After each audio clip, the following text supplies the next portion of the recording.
ഒറ്റയ്ക്കാണ് ഉള്ളത്. ഒന്നും വേണ്ട, വട്ടിയൂർക്കാവ് പോലീസ് സ്റ്റേഷനിലുള്ളവരൊക്കെ സഹായം. പിന്നെ ഞാൻ മോനെ കാണാമെന്നുണ്ട്. ഇനി അവരോട് വന്നു കഴിഞ്ഞാൽ പറഞ്ഞെങ്കിൽ ആരെങ്കിലും പേടിപ്പിക്കാൻ വേറെ മോനെ വിളിപ്പിക്കണ്ടെന്ന് പറഞ്ഞു. கேரள முதலமைச்சர் சதீஷனை திருவனந்தபுரம் வட்டியார்காவு பகுதியைச் சேர்ந்த சரஸ்வதி என்ற மூதாட்டி நேரில் சந்தித்தார். அப்போது தான் தனியாக இருப்பதாகவும் தனக்கு யாருமில்லை என்றும் தன்னை சிலர் அச்சுறுத்துவதாகவும் கூறினார். இனி யாராவது பயமுறுத்த வந்தால் அவர்களிடம் தலைமைச் செயலகத்தில் ஒரு மகன் இருக்கிறான் என்று சொல்லுங்கள், வருந்தாதீர்கள், நான் இருக்கிறேன் என கூறி அந்த மூதாட்டியை முதலமைச்சர் சதீஷன் கட்டி அணைத்து ஆறுதல் கூறி அனுப்பி வைத்தார்.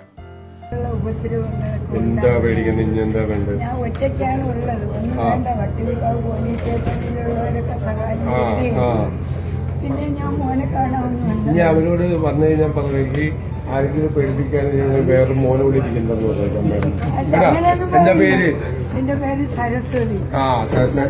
ഇവിടെ ഒരു മോന് ഇവിടെ സെക്രട്ടേറിയറ്റിൽ ഇരിക്കണ്ടെന്ന് പറഞ്ഞു. എല്ലാം പഠിപ്പിക്കാൻ വന്നു. മനസ്സിലായോ? ആരെങ്കിലും പേടിപ്പിക്കാനോ വരട്ടാനോ വന്നാ പറഞ്ഞു. ഞാൻ ആ മോനോട് വിളിച്ച് പറയുന്നു, തിരിച്ചു പേടിപ്പിച്ചു. എടാ,